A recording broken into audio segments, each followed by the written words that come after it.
Mahal, kuha mo ako ng malamig na tubig doon. Nasusuka ako eh. Ang kapal ang mukha mo! Inumaga ka na nga sa inuman, tas pagdating mo dito, utusan mo pa ako. Ano na? Nasaan na yung pera? Kala ko ba maghanap ka? Hanggang ngayon ba naman puro perang buo ang bibig mo? Aba natural! Sinisingil na tayo dito sa bahay. Magdadalawang buwan na tayo hindi nakakapagbayad, Jo. Gusto ba mapalayas tayo dito? Bakit? Gumagawa naman ako ng paraan, di ba? Palagi mo na lang sinasabi na gagawa ka ng paraan. Pero pagdating mo dito sa bahay, lasing ka. Yan ba yung sinasabi mong paraan? Pag-inom ng alak. Bakit? May babayad ba natin yan dito sa bahay? Diyan ka na nga! Visit ka talaga! Teka lang, Mahal! Ba't magalit? Teka lang! Kainis naman. Mahal, huwag ka na magalit. Sinusubukan ko naman eh. Sinusubukan ko maghanap ng trabaho. Pero wala eh. Walang tumatanggap sa akin kasi hindi ako nakapagtapos ng pag-aaral. Jo, hindi naman yan yung sinasabi ko eh. Ang sinasabi ko baka mapalayas tayo dito sa bahay. Anong gusto mo? Bumalik tayo sa probinsya? Pag bumalik tayo dun, ipapakasal nila ako kay Eman. Ayoko namang mangyari yun, Mahal. Ayoko mawala ka sa akin eh. Pero Jo, sa pinapakita mo parang tinutulak mo na ako palayo eh. Nahihirapan na ako. Kagabi lang iniwanan mo ako hindi pa kumakain. Ano? Papatay mo ba ako sa gutom? Mahal naman. Pasensya ka na, di ko sinasadya. Hindi ko na kasi talaga alam ang gagawin ko eh. Bahala ka nga dyan. Siguro kailangan mo muna mapag-isa para malaman mo kung anong dapat mong gawin. Mahal naman, saan ka pupunta? Bahala ka dyan. Huwag mo akong susundan ha. Hira naman no.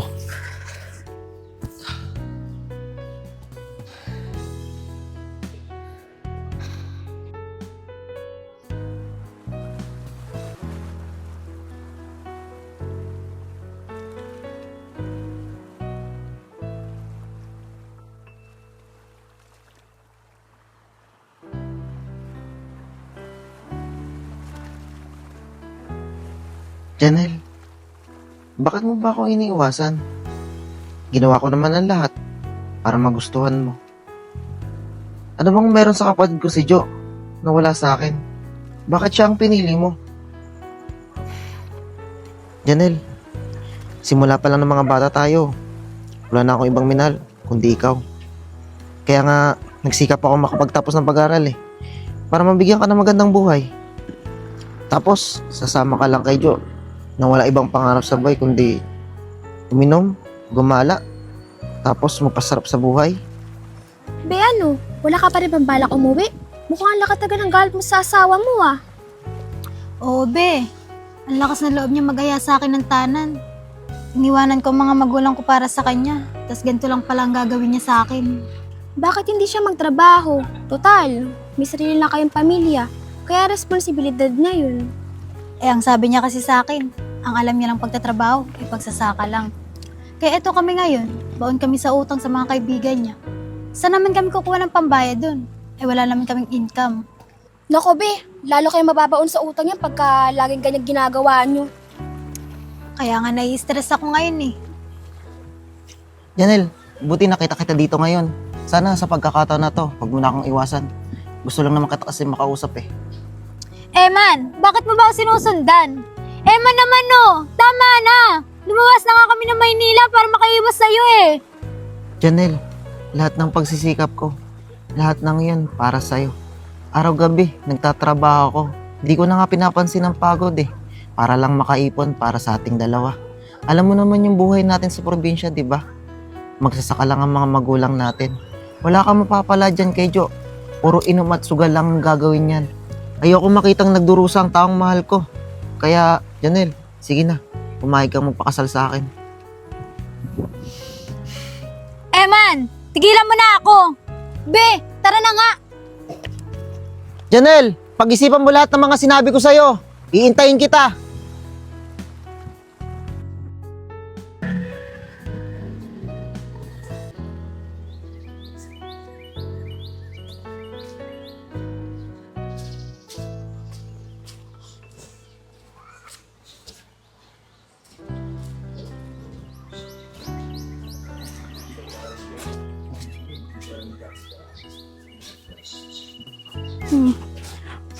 natira yung dalawang yun. Nasaan na kaya yung anak ko?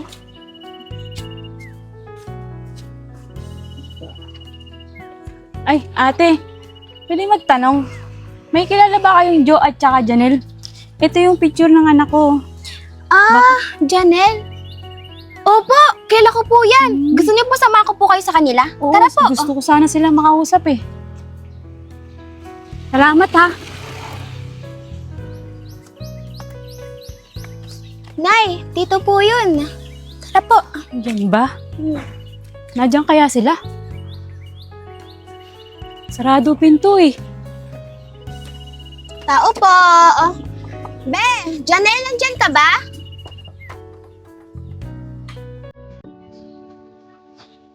Nay, anong ginagawa niyo dito? Anak, pwede ba kita makausap? Kahit saglit lang. Be, nanay mo pala siya. Sinamahan ko lang muna siya dito kasi baka siya maligaw eh. Sige. Masok kayo dito.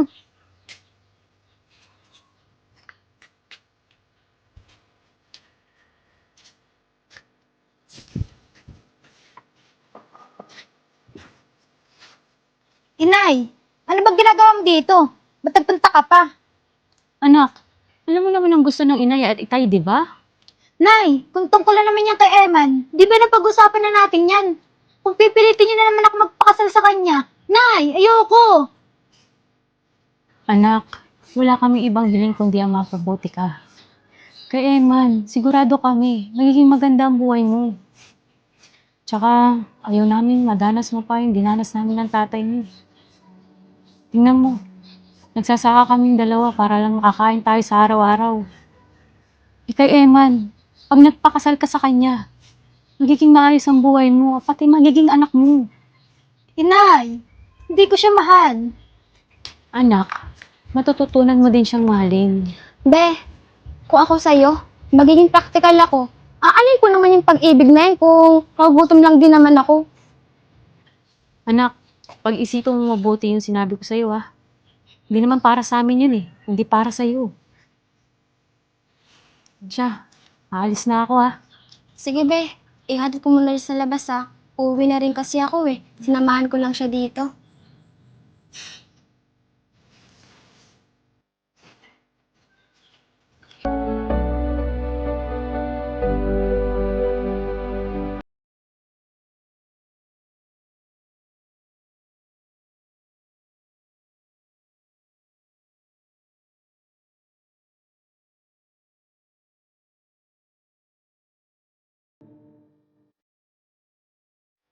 Okay lang po yan. Wag na po kayong malungkot. Hintay na lang po natin makapag-isip-isip si Janelle. Sige, Iya. Maraming salamat, ha?